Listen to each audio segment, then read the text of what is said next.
So, ngayon, ganito pala ako magluto ng mulukia. Ayan.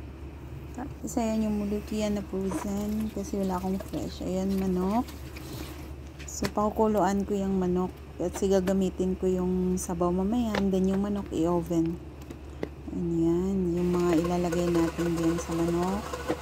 Ayan, pakuluan ko yung manok hanggang sa maluto. So, alisin natin yung dumi bago natin ilagay yung mga panimpla ng ating manok. So, basic lang yung pangtimpla niyan. Meron siyang chicken cubes. Tapos, nasa sa inyo kung gusto nyo. Mayroong buong bawang, tapos sibuyas, cardamom, hell ang tawag niyan dito. So, ayan. Pang sauce yan, pamahid natin sa manok bago natin i-oven mamaya. Ayan. So, after maluto yung ating manok, i-remove na natin.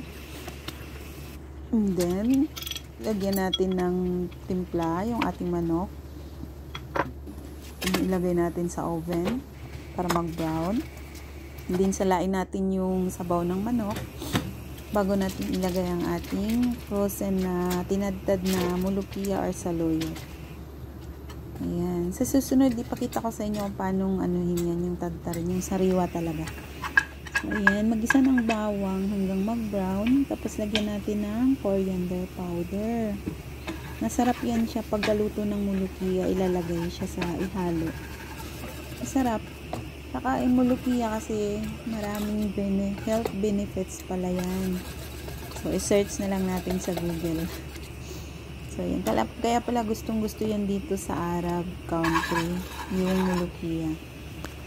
So, ayan. Lagyan na natin yung ating bawang tsaka coriander sa ating mulukia. Ayan.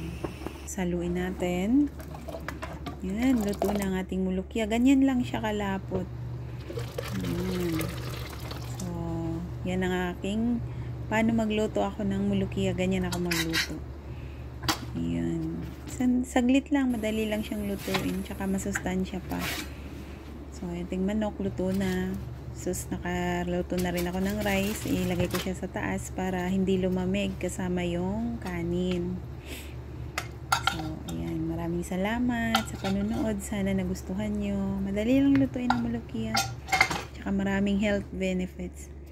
Thanks for watching. Enjoy eating.